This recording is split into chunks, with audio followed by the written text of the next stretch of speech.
CIA. CIA bukan sekadar badan intelijen, tapi dalam banyak peristiwa besar dunia. Dibentuk tahun 1947, CIA punya satu misi utama, menjaga kepentingan Amerika, apapun caranya.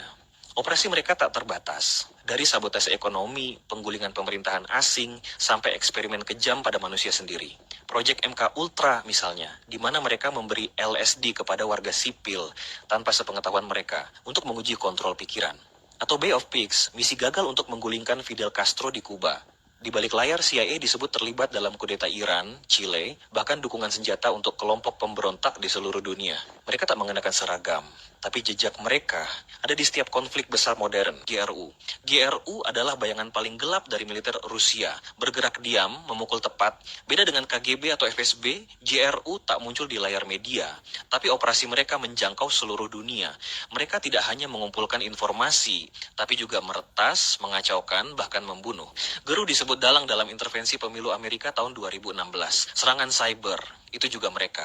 Tahun 2018, agen GRU dituduh menggunakan racun Novichok untuk mencoba membunuh mantan mata-mata di Inggris. Di Ukraina, GRU aktif sejak 2014, menyamar jadi separatis, mengatur sabotase, dan mengontrol narasi global. Mereka bukan agen biasa, mereka adalah tentara tanpa seragam, dengan misi, bukan nama, FSB. Kalau CIA punya lawan, maka inilah dia, FSB, pewaris langsung dari KGB.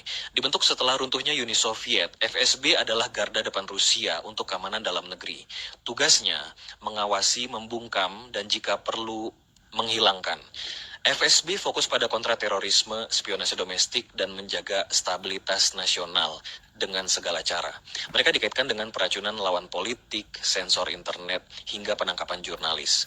Bukan lembaga biasa, FSB adalah mata dan tangan dari kekuasaan Rusia yang tak pernah tidur. MI6. MI6 mungkin terdengar seperti fiksi, tapi mereka benar-benar ada dan sangat aktif. Dikenal luas karena James Bond, tapi misi mereka jauh lebih senyap dan nyata. MI6 adalah tulang punggung Inggris dalam operasi intelijen luar negeri, dari pengumpulan data hingga infiltrasi politik global. Mereka terlibat dalam konflik Timur Tengah, operasi anti-teror, dan kontraspionase dari Rusia dan Tiongkok. Agen-agen MI6 tidak dikenal publik, tidak ada nama, tidak ada wajah, tapi pengaruhnya terasa dalam setiap krisis internasional. Di balik setelan jas fiktif, ada organisasi dingin yang memainkan permainan intelijen paling berbahaya di dunia nyata. Dan dalam dunia mata-mata yang terlihat mewah, seringkali justru yang paling mematikan, Mossad. Mossad bukan hanya intelijen, mereka adalah legenda dalam dunia yang tak mengenal belas kasihan. Fokus mereka, operasi luar negeri, pembunuhan musuh negara, dan pengejaran tanpa henti terhadap ancaman global.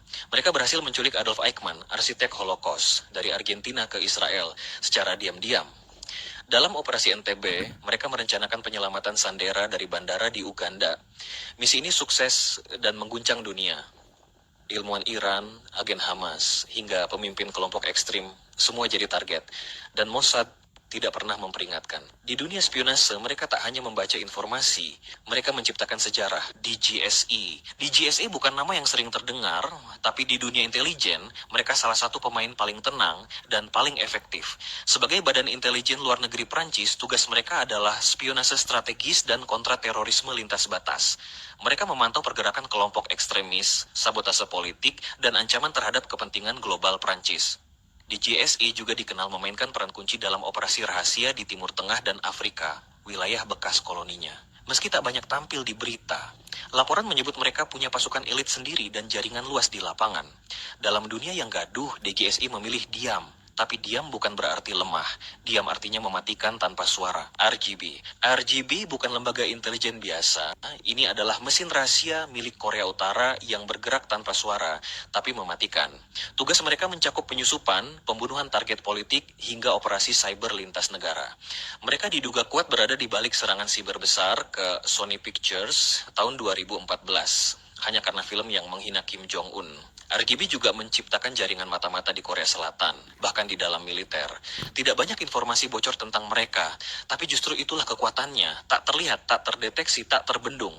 Dalam dunia modern, mereka adalah wajah baru perang. Perang yang dilakukan lewat kabel, dan kehancuran diam-diam. RAW adalah benteng senyap India dalam menghadapi ancaman dari dua arah, Pakistan dan Tiongkok. Dibentuk setelah Perang India-Pakistan 1962, RAW tumbuh menjadi agen intelijen dengan misi tunggal, melindungi kepentingan India dimanapun.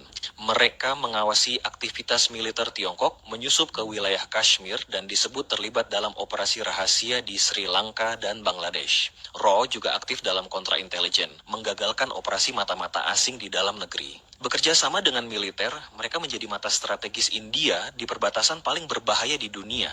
Jarang terdengar, tapi RAW bukan diam. Mereka hanya memilih untuk tidak terlihat. ISI bukan sekadar badan intelijen. Di Pakistan, mereka disebut negara dalam negara. Dibentuk pada 1948, ISI menjadi sangat kuat dalam konflik Kashmir, Perang Dingin, dan perang melawan teror. Mereka memainkan peran ganda, melawan militan, sekaligus dituduh mendukung kelompok tertentu demi kepentingan geopolitik. Dalam konflik Afghanistan, ISI disebut menjalin jaringan rahasia dengan Taliban, bahkan jauh sebelum invasi Amerika. Pengaruh mereka tak hanya di medan tempur, tapi juga di media, politik, dan operasi bayangan melawan India. Di balik seragam tentara Pakistan, ISI bergerak sunyi. Tapi di dunia intelijen Asia Selatan, merekalah pengatur catur yang sesungguhnya. BIN adalah tembok tak terlihat yang menjaga keutuhan Indonesia dari dalam dan luar. Sebagai lembaga intelijen utama, tugas BIN bukan hanya mengumpulkan informasi, tapi juga membaca ancaman sebelum terjadi. Mereka aktif dalam kontraradikalisme, penanggulangan terorisme, dan penyelidikan terhadap gerakan separatis. Di era reformasi, BIN semakin strategis, terlibat langsung dalam pengamanan politik nasional dan stabilitas sosial. Meski jarang muncul ke publik, BIN memainkan peran penting dalam membungkam potensi konflik sebelum membesar. Mereka tidak terlihat di kamera, tapi jejak mereka ada di setiap keputusan penting negara. PSIA, di negara yang dikenal damai seperti Jepang, kamu mungkin tak menyangka ada badan intelijen yang sangat aktif dan diam. Itulah PSIA, Public Security Intelligence Agency. Mereka bukan mata-mata klasik, tapi pemburu ideologi berbahaya. Fokus utama PSIA adalah anti-terorisme dan pemantauan kelompok ekstremis, baik dalam negeri maupun internasional.